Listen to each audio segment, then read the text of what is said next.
Assalamualaikum warahmatullahi wabarakatuh.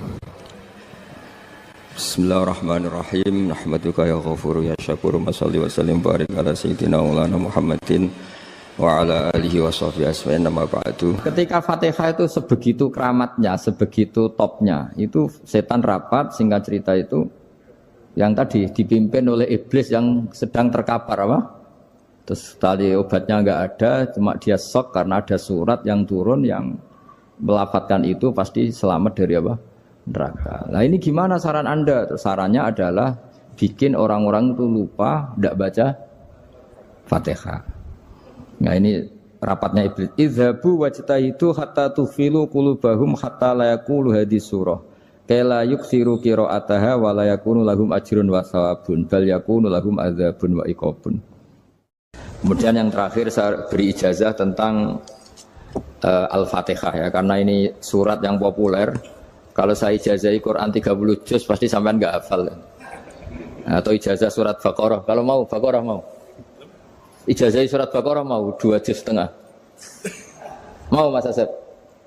Ya Fatihah aja yang gampang ya. Nah, ya kulhu Fatihah ini paket ringan ini. Tapi pahalanya apa? Besar. Ini beda ya, artinya selama ini mungkin Anda baca tapi monoton ya. Tapi ini saya bacakan teks aslinya tentang istilahnya itu mazaya itu kelebihannya Fatihah. Saya baca Arabnya dulu, nanti ini terakhir ini ijazah. Tadi kan saran-saran umum tentang sosial. Ya, pokoknya jadikan kebaikan itu punya nilai sosial yang baik lah. Jadi nanti orang yang nggak amanah nggak laku, ya calon bupati, gubernur, presiden yang nggak amanah juga nggak laku. Begitu juga kiai yang tidak amanah juga nggak laku, suami yang nggak amanah juga nggak laku, istri yang nggak amanah juga. Sehingga kebaikan ini jadi nilai sosial yang dalam tanda kutip sudah keniscayaan. Yang diinginkan Allah itu seperti itu, bukan kebaikan yang dipaksakan karena kekuatan negara. Maksudnya kalau bisa kebaikan itu tidak usah dipaksakan. Memang sudah satu kebutuhan. Kayak cerita-cerita di negara maju itu, bahkan apapun jatuh itu nggak ada yang ngambil apa itu. Makanya gambarannya Mekah Medina kan gitu kan, barang jatuh nggak ada yang berani apa ngambil itu, saking sudah jadi sistem. Nah, sehingga banyak negara di Eropa itu yang sampai nggak punya tentara, nggak punya polisi karena kebaikan sudah. Nah kita kan masih capek, polisinya aja capek apalagi masyarakatnya, karena ya kebaikan itu belum jadi nilai apa bersama. Nah kita selain ditopang negara, ada polisi, ada tentara, itu kita usahakan kebaikan itu jadi nilai apa bersama. Tadi wa'tamiru bainakum bima'ruf. Dan kita punya reputasi yang bagus dalam bab ini. Saya masih ingat kecil saya itu yang jilbaban hanya keluarga kiai. Sekarang rata-rata masyarakat itu jilbaban. Dulu yang sekolah SMP, SMA itu jilbaban kadang dulu malah dilarang ya, harus sama seperti itu seragamnya. Sekarang sudah boleh. Dan nyaman. Lama-lama yang dapat simpatik ya yang pakai pakaian model tertutup seperti itu. Lama-lama gamane cara wong golek mantu ya golek yang seperti itu daripada yang blodor. Lama-lama jadi nilai bersama. Ya ingin saya seperti itulah. Di terminal juga sama. Orang mau makan cari warung yang kelihatan ada ayat kursinya, pakai jilbab, atau paling enggak dia enggak mungkin lah nyuguhkan yang tiren atau yang haram. Akan ada garansi sosial, ada apa? Ada garansi apa? Sosial dengan penampilan yang soleh itu kan, masa iya nyuguhkan oplosan babi gitu misalnya itu. Jadi nilai sosial itu harus benar-benar jadi nilai. Sehingga negara biar enggak capek-capek itu. Polisi juga gak capek kan, karena tugasnya corong Jawa mau ngawat-ngawati tok, tapi sudah tidak perlu tegang karena kebaikan sudah jadi nilai apa bersama. Ya, ingat-ingat ya ayatnya tadi, wa'tamiru bainakum bima'ruf. Jadi kebaikan itu harus jadi nilai bersama. Iktimar itu menjadi urusan bersama. Makanya kalau kita rapat besar disebut apa? Muktamar. Muktamar itu urusan bersama. Tadi imamnya sholat juga menopang Gojek karena enggak lama-lama nopang Grab, nopang Kernet, nopang penjaga Indomaret, penjaga bensin, pom bensin. Nah dia hanya punya waktu 5 menit terus imamnya baca Baqarah kan. Iya imamnya mursyid, mungkin dia tambah lama tambah dapat aplaus dari muhibbinnya, tapi makmumnya dia tambah lama tambah dapat penghormatan dari pecintanya, tapi kitanya wah khusyuk wali kan, dia dapat status naik lah, kita yang sudah tidak ikut jadi wali diganggu apa pekerjaannya. Kalau ada imam seperti itu sampai mufarokoh saja, niat ya Allah sampai sini saja saya makmum orang itu, silakan orang itu punya urusan sendiri dengan jenengan, ya sudah atau salib saja apa. Nah, itu boleh kalau dalam fikih namanya apa? Mufarokoh. Mufarokoh itu niat.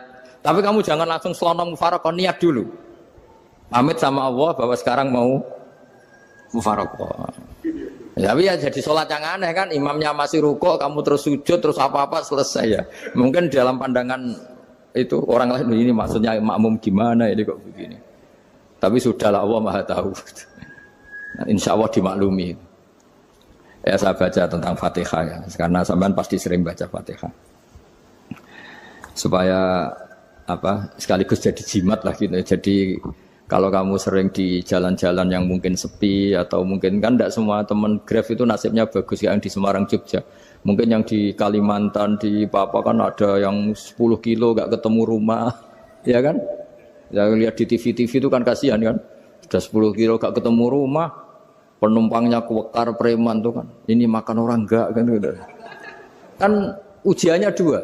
Kalau penumpangnya cantik itu ya kecoba syahwat, kalau preman takut. Jadi orang itu selalu ujian itu. Sing sedengan itu kan jarang orang itu. Jadi kalau penumpangnya perempuan cantik ujiannya itu syahwat, kalau preman ujiannya ketakutan.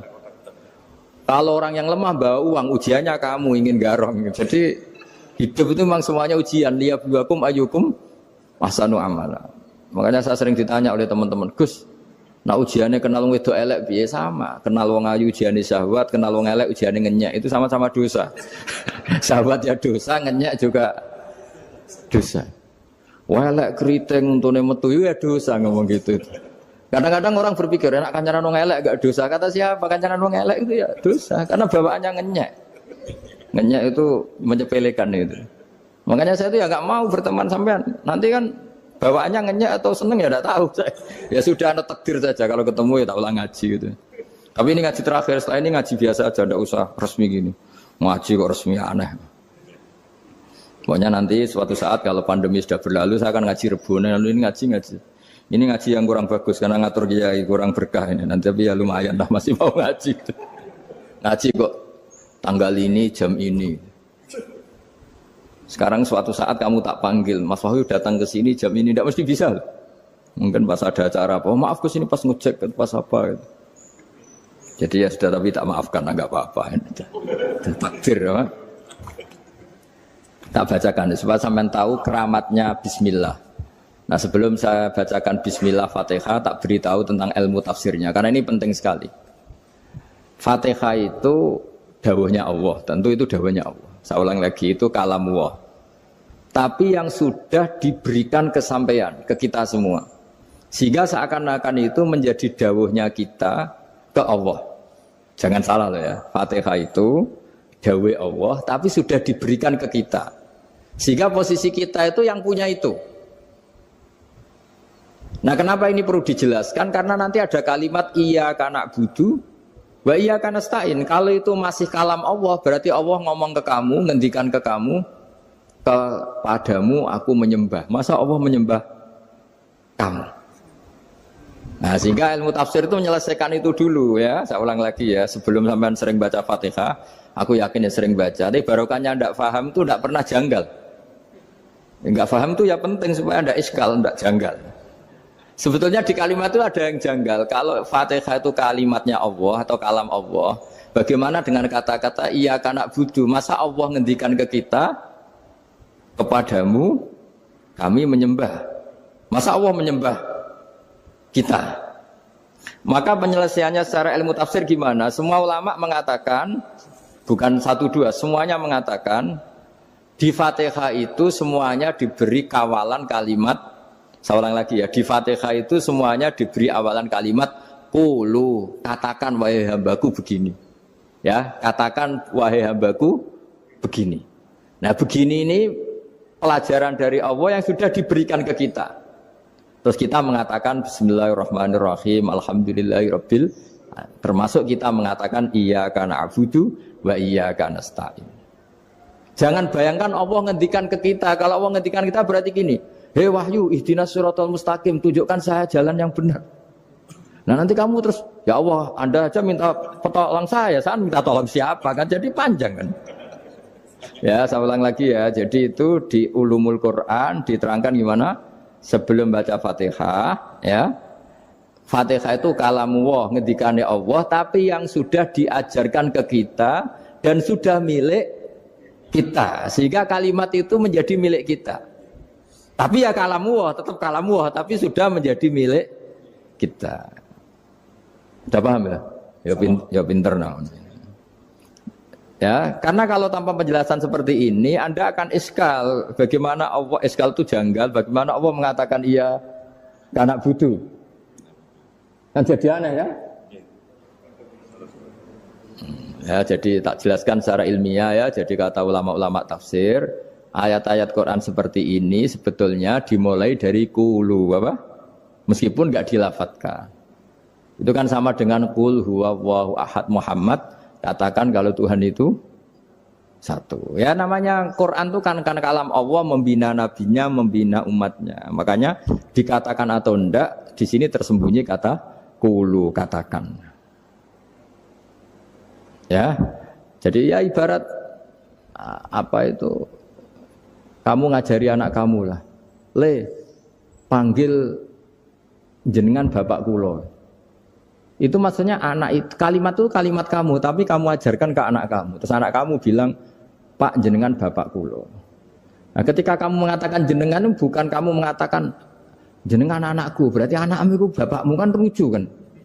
Anak kamu ajari jenengan bapak kulo, kamu engkau bapak saya. Terus anak kamu mengulang jenengan atau kamu bapak saya. Berarti itu kalimat yang kamu ajarkan, tapi sekarang sudah milik anak kamu. Kalau itu kalimat kamu kan lucu, masa anak kamu bilang bapak. Nah itu seperti itu. Jadi ulama memberi solusi atau jawaban iyyaka na'budu wa iya, itu sebelumnya ada kata-kata qulu, katakan wahai hambaku, hubungan kamu dengan saya adalah katakan iyyaka na'budu wa iyyaka nasta'in. Terus hubungan kamu dengan saya katakan juga dalam doamu ihdinas siratal mustaqim. Jelas ya, jadi itu kalam Allah yang sudah milik kita karena diajarkan Allah untuk kita. Dong ya? Ya dong ya, gak jelas gak. Tapi bagus, gak jelas itu bagus. Kalau kamu jelas gak jadi digrab, jadi gubernur. Min azimi fadliha kasratu asma'iha wa fadail ukhra. Ini cerita dramatisnya surat Al-Fatihah. Qala Abu Hurairah radhiyallahu anhu inna iblisa ranna khina unsitat Al-Fatihah. Jadi iblis itu begitu kesakitan.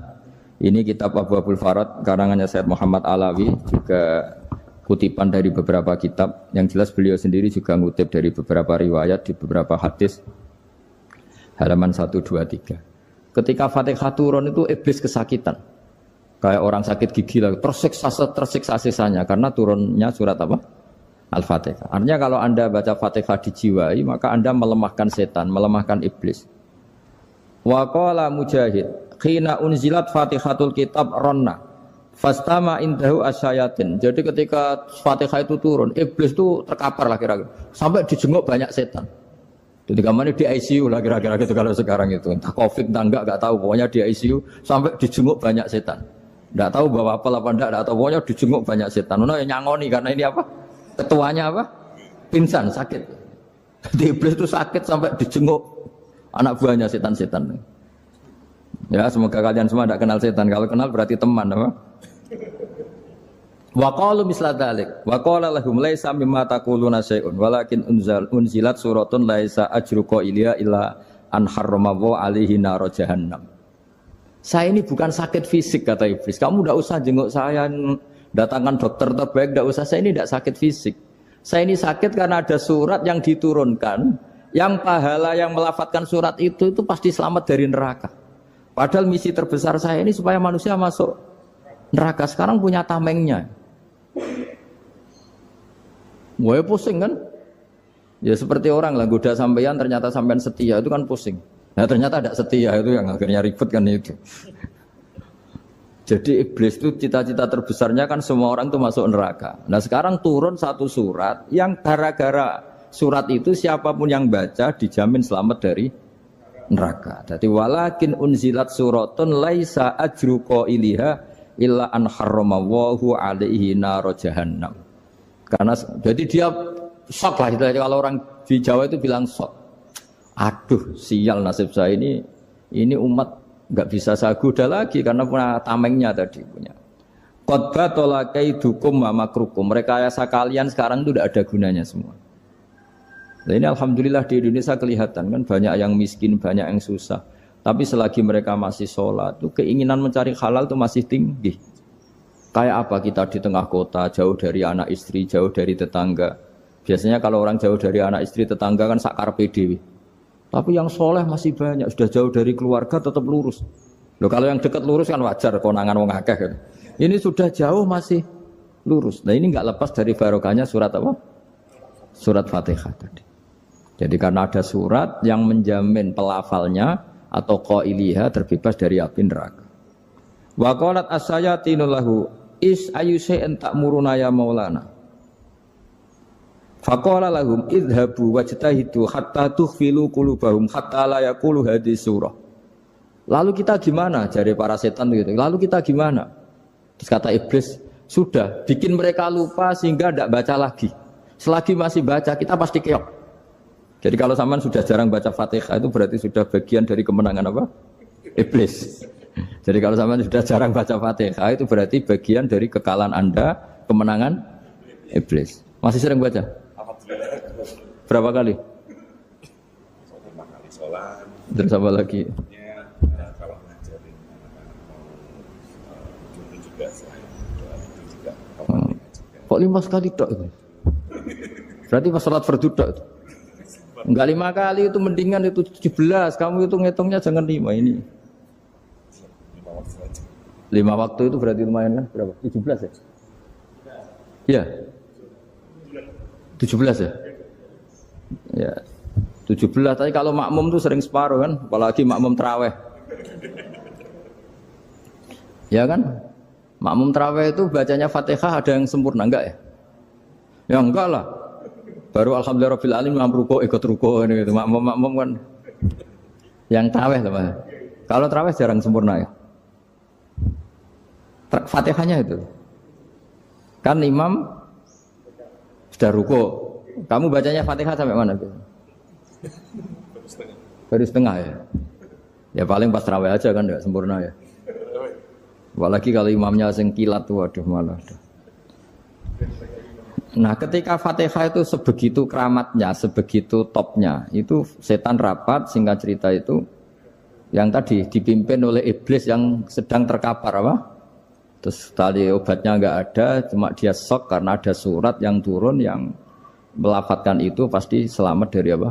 Neraka. Nah ini gimana saran Anda? Terus sarannya adalah bikin orang-orang itu lupa, tidak baca Fatihah. Nah ini rapatnya iblis. Idzabu wajtahidu hatta tufilu qulubahum hatta la yaqulu hadhihi surah.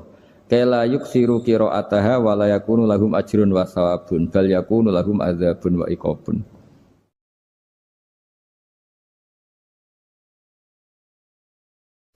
Jadi saya mohon selama ini Anda sudah baca, tapi mungkin hanya rutin saja. Napa rutin saja? Jadi barokahnya ngaji ini kamu punya kekuatan atau punya semangat membaca karena ini surat yang luar biasa. Ibarat gini, kalau sampean tanya, saya juga sering mikir, masa Gus hanya surat kok punya kekuatan seperti itu? Di dunia ini kata Allah, mulai Nabi Adam sampai kiamat, nggak ada yang bisa menandingi kekuatan kalimah. Kalimah itu kata-kata, nggak ada yang bisa menandingi kata-kata. Misalnya Anda nge-grab, berangkat istri cuek, berangkat cuek. Itu beda dengan ketika meskipun satu kalimat. Wes Pak, muga-muga dilindungi pangeran, mugi-mugi jenengan selamat. Itu menjadi teduh dan semangatnya luar biasa karena kayak mendapat support. Jadi kira-kira kalimat itu hubungannya kita dengan Allah, Fatihah itu seperti itu. Kamu melafadzkan satu kata-kata yang dibenarkan langit bumi, dibenarkan aras, dibenarkan malaikat, dibenarkan semua penghuni di dunia ini. Sehingga itu efeknya luar biasa. Itu seperti gini ya, kamu cerai sama istri, terus nikah lagi katut babon. 10 tahun anak kamu dididik, ibunya benci kamu. Dan memang Anda layak dibenci. Duwidek. Dan sampai nggak pernah manggil kamu Pak. Suatu saat, kamu tentu rindu kan, ingin dipanggil bapak oleh anak kamu. Suatu saat anak ini manggil kamu Pak E. Itu senengnya bukan main. Hanya sebuah kata-kata. Makanya kadang-kadang orang itu tanya sama kiai, ijazah lafadz ini gunanya apa sih? Itu ijazah-ijazah itu untaian kata-kata. Yang kata-kata ini dibenarkan langit dan bumi dan aras dan para malaikat. Sehingga efeknya itu luar. Nah ibarat seperti itulah, kamu melafadzkan Fatihah itu melafadzkan kata-kata yang dibenarkan Allah dan Rasul dan semua malaikat, semua penghuni langit. Maka ini efeknya pasti luar. Nah di sini lah orang-orang dulu itu tahu keramatnya itu, sehingga ketika melawan Belanda, melawan Jepang dulu itu kalimat-kalimat itu menjadi mantra yang luar biasa. Doa yang luar biasa. Tapi di era modern karena orang sudah tidak ngerti itu, dianggap itu mantra, jimat, khurafat, bid'ah, waduh ribet menemal. Sebetulnya tidak seperti itu. Memang kata-kata ini kekuatannya luar biasa. Sama kesakitan hati kamu juga karena itu. Ngojek wangilan. Lha Pak di bojo kok kowe gagah tok kere. Wah, iku seling terus mesti. Padahal kalimat itu kan tidak melukai secara fisik, tapi apa kerjanya sesuk sarah-sarasen. Karena terus dengan pengadilan seperti itu kan, ngapain kerja demi perempuan yang seperti ini? Lagi-lagi kata-kata ini luar. Nah bayangkan kalau kata-kata itu adalah kalimat yang diajarkan Allah lewat Rasulnya, lewat malaikat Jibril. Kayak apa kekuatannya? Nah, kira-kira Fatihah itu gitu. Kalimat yang baik, kalimatan thayyibah diajarkan oleh Allah dan Rasul. Kayak apa kira-kira kekuatannya? Pasti luar biasa. Wong support yang dikatakan istri kita, anak kita aja luar biasa. Apalagi ini support yang diajarkan Allah dan Rasul. Ya makanya saya mohon kalau baca Fatihah, baca kalimat-kalimat thayyibah ketika sholat itu dijiwai. Ya misalnya Rabbana lakal hamdu mil'us samawati wa mil'ul ardi wa mil'u ma syi'ta min syai'im.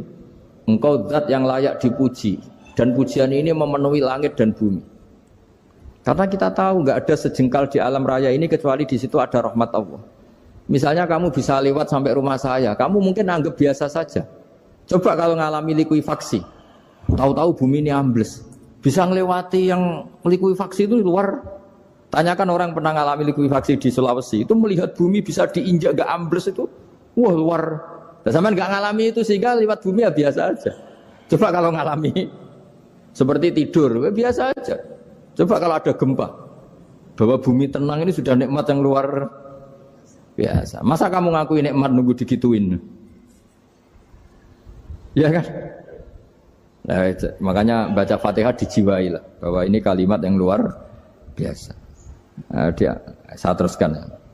Warwa Muslimun fi sahihihi an Ibnu Abbas radhiyallahu anhuma annahu qala bainama Jibril alaihi salam qaidun dan Nabi sami anaqidan min fawqih farafa'a ra'sahu faqala hadza babun minas sama futihal yawma lam yuftah qaddu ilal yaum fanazala minhu malakun faqala hadza malakun nazza ilal ardi walam yanzil qattu illal yauma fasallim waqal absyir binuraini qad uti tahuma lam yu'tahuma nabiyyun qablak Fatihatul kitab wa khawatimu suratil baqarah. Jadi suatu saat Jibril ini jagongan kira-kira gitu sama Rasulullah. Tahu-tahu langit itu gemuruh. Langit gemuruh kata Jibril terus semuanya ngangkat kepala ke langit. Ini pintu langit baru ini dibuka, yang sebelumnya tidak pernah dibuka seperti ini.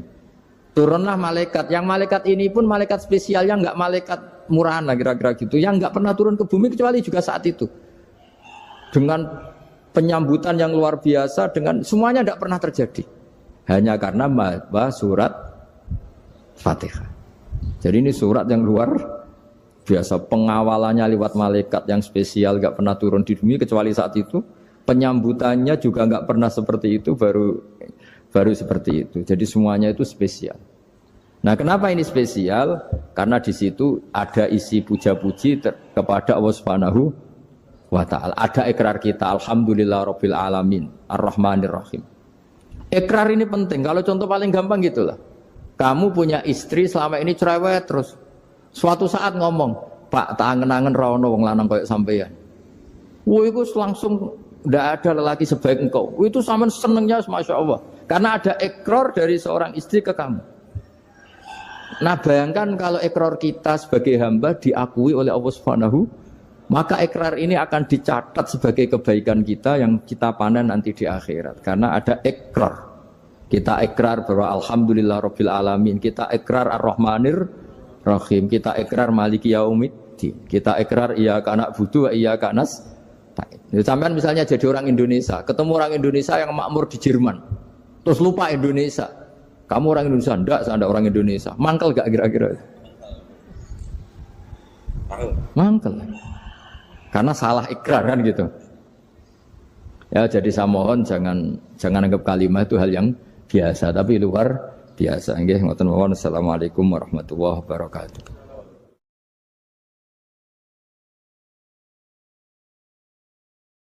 Saya berkali-kali kampanye di mana-mana lah, kampanye dan menganjurkan. Di antara catatan dalam Suhufi Ibrahim wa Musa kan ada kan di Quran itu yang dinamakan lampiran-lampiran wasiatnya Nabi Ibrahim dan Nabi apa? Musa. Itu di antara catatannya begini. Orang yang punya akal itu adalah orang yang bisa menikmati sesuatu yang baik. Misalnya gini, contoh gampang gini. Kamu punya anak pertama atau punya anak yang masih kecil. Itu gendong tuh senangnya bukan main. Melihat anak sehat tuh senangnya bukan main. Mungkin saat itu banyak orang yang sedang maksiat dengan perempuan nakal atau dengan teman-teman nakalnya. Yang nganggap seperti itu tidak nikmat. Tapi andekan ini ditimbang ya ditimbang. Yang maksiat tulan, misalnya paling ukuran bahagianya itu 70%. Tapi yang ini, yang nimang anak baru lahir atau masih kecil, corong Jawa ngeloni anak, bisa saja bahagianya itu sampai 100%. Artinya selama ini kesalahan kita adalah nganggap maksiat itu pasti menyenangkan dan taat itu tidak menyenangkan. Makanya saya berkali-kali fatwa, untuk melawan kenikmatan maksiat, orang harus terbiasa menikmati taat, menikmati kebaikan. Jangan kira kita nimang istri nikmat, nimang anak nikmat, ketemu teman yang lama tidak ketemu juga nikmat. Artinya kita akan melewati berjam-jam untuk jagungan sama teman, sama anak, sama istri. Dan itu harus kamu nikmati. Supaya mengganti tidak berkebutuhan nikmat yang lewat jalur maksiat. Jadi saya mohon sarana-sarana yang menyenangkan itu, yang taat itu kita maksimalkan. Makanya bapak saya itu sering pesen, kowe nak ngaji sing guyon, sing seneng. Nganti wong maksiat itu karena cari kesenangan. Coba kalau kesenangan itu sudah didapatkan saat taat, maka tidak butuh lagi kesenangan yang berbentuk maksiat. Makanya orang-orang wali dulu kalau sudah sholat itu gak bisa berhenti karena merasa nikmat.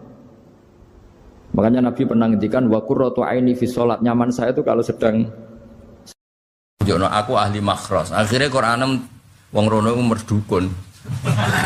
Kepengen jabat, Kang gawe khataman 1000 Kang aku ben dadi pejabat. Nah, Quran akhirnya difungsikno kaya tabib. Sing jelas ahli Quran spesialis makhraj. Terus dalam kurung ikhlas sekali. Sing ngaji seneng, wis entuk ilmu gak kepikiran salam template. Barang ikhlas jebule bojone do minggat mergo ora entuk apa-apa. Wis disebut wal mukhlisun ala khotorin azim. Wong ikhlas itu dalam bahaya besar. Karena ya rawan taqabbal wa minna minkum taqabbal ya karim. Tapi apapun itu barokah ngaku-ngaku asal ora krana khadzun nafsi, ora krana nafsu. Mulane ketika ekonomi era Aziz Bisra tokoh Mesir, iku goncang-ganjing. Nabi Yusuf menghentikan ij'alni ala khazainil ard. Ya sudah menteri pertahanan pangan saya. Inni hafizun alim. Karena saya menguasai ilmu itu dan saya terpercaya. Semua nabi memaklumkan diri inni lakum nasihun amin. Ora oleh nabi ditakoki napa jenengan saged mimpin kula? Nggih insyaallah saged. pangestune mawon ora oleh kudu inni lakum nasihun amin. Kudu jelas. Malah sebagian nabi sanggrono wong salah paham yo. Aku wis ngomong alam akul lakum inni a'lamu minallah malah ta'lam. Urusan pangeran tak roh aku timbang kowe. Bang ini urusan Sarah Muslim roh aku timbang kowe.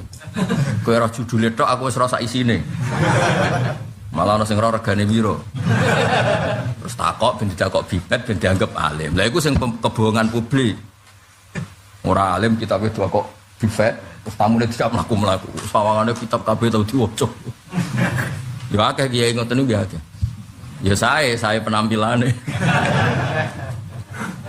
Jadi semua orang baik iku kon maklumatno kebaikannya, tapi aja krana nuruti napa hawa.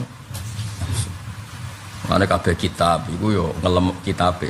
Zakaria Al-Ansari angger ngarang muni wa takbiri bidzalik aula min takbiril asli. Karanganku luwih apik timbang kitab asline. Padahal kitab asline karangan Imam Nawawi. Yes, tapi biasa wae karena beliau enggak niat sombong ya memang seperti itu. Ya disebut babu dzikri rajul mana tiba nafsi.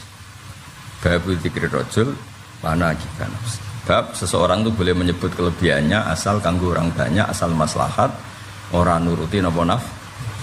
Muji uang, muji jabatan, muji perempuan. Malam cawe dok wayu di duit wakil seneng para presiden, para menteri seneng tuh mak alpat seneng kan seneng muji dunia. Kue itu loh tak kemak sering muji dunia, bawa mobil, bawa duit, bawa babon makanya muji dunia. Nah ternyata ke pas sholat khusyuk, alhamdulillah rabbil alamin. Apa jawab? Waras kue cong, sih memuji aku. Ya angel tuh menerang kowe. Ya kue kan biasa muji mobil mewah atau babon ayu atau pangkat. Lah selama ini kan gak waras misalnya. Wah bareng pas sholat ya muni alhamdulillah rabbil alamin. Jadi jawabnya waras kowe cong.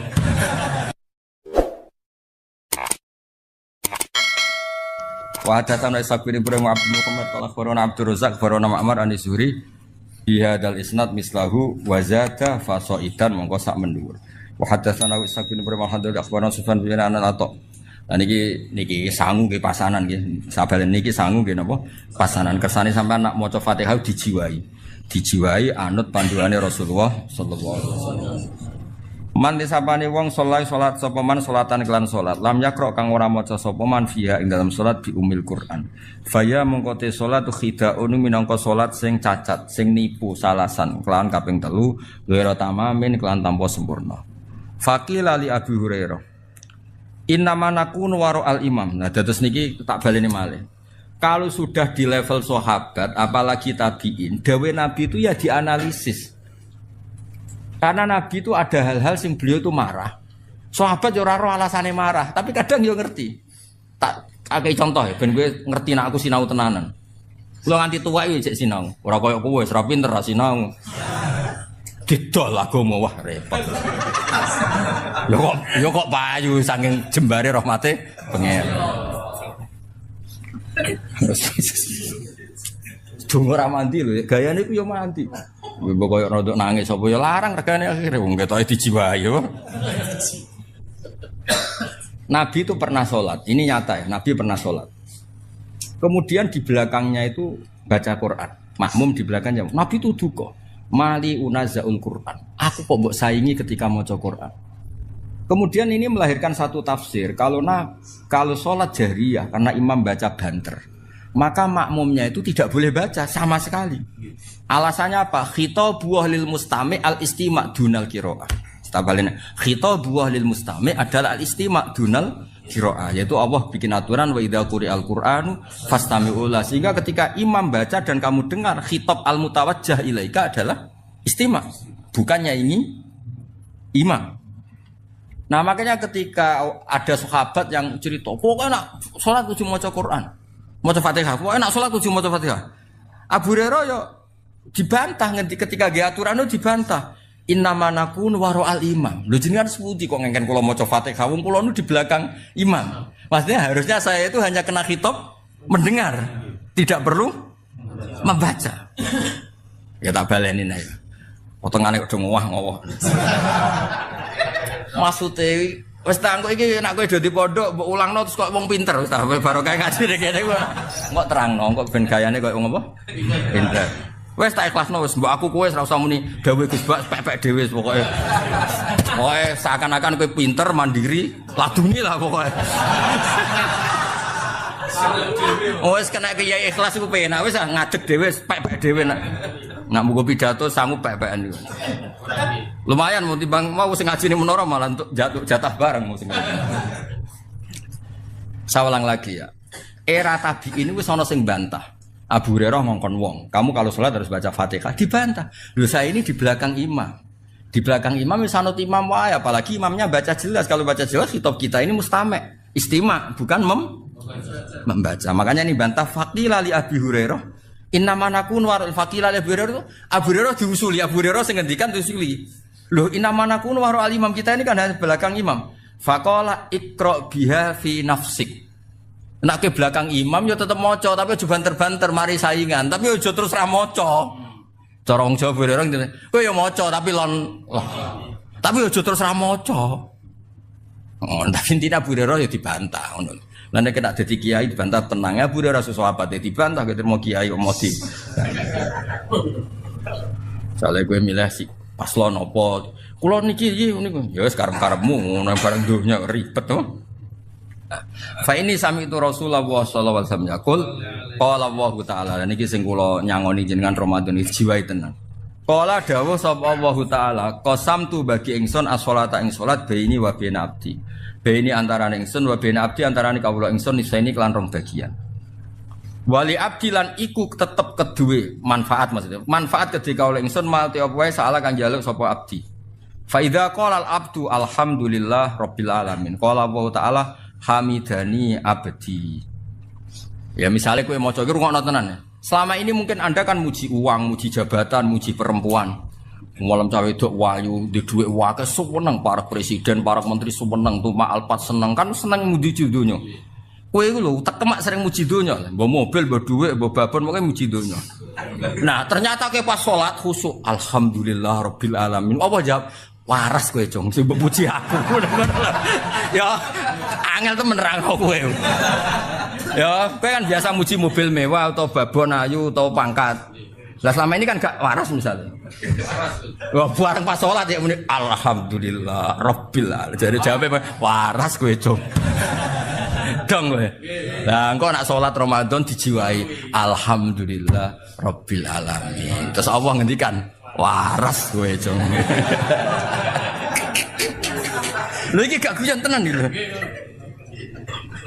Ana muji paslon. Lah iya sensitif iki.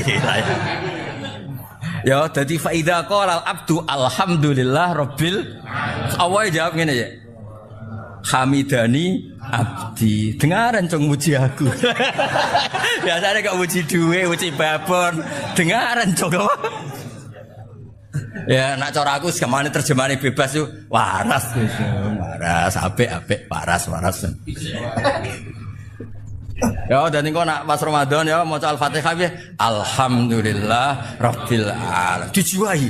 Karena itu satu-satunya status Anda diwaraskan oleh Allah. Dong ya.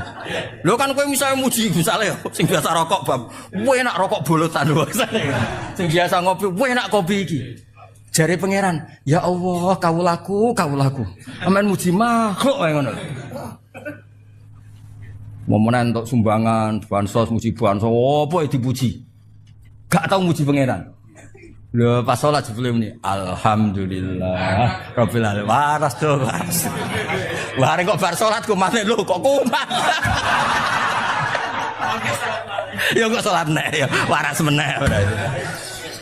Tapi antarane salat kan 5 jam luwih, warase sediluk berarti. Subuh ku jam 5. Terus salat nes setengah 1. Pirang jam? Warase sediluk ya? Ora warase. Subuh 7 jam. Apik tenan hadis iki. Jadi kowe aja sekedar muni alhamdulillah dijiwai. Status Anda diapresiasi Allah adalah ketika muni alhamdulillah.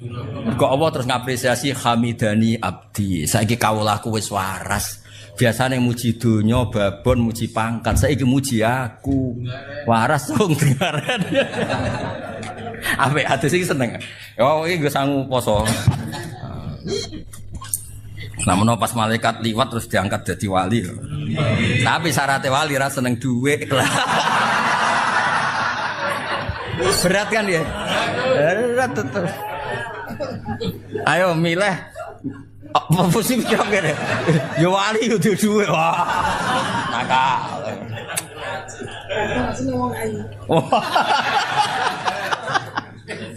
Sing bojone wong. Sing bojone wong.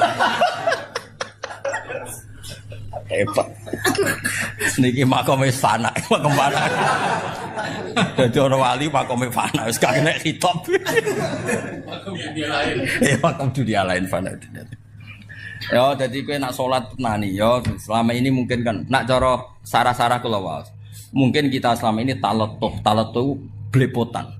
Ngelem mobil Alphard koyo ngono, ngelem duwe. Bahkan sing kere-kere ngelem rokok bolotan udah tuwenanane masyaallah. Ngelem bolotan itu fase ra karuan. Malah kadang ngelem jagung bakar ya. Kadang malah ngelem gunung. Wah enak isu-isu dhuwur gunung. Wah enak ra karuan delok laut terus. Wes. Nak jare bapak-bapak kula nak goyon. Menang ngono lumayan nak. Wong desa-desa iku malah ngelem alhamdulillah iso ngentut. Mergo nek ora iso ya lara tenan apa. Tapi apapun iku jenenge ngelemah lho.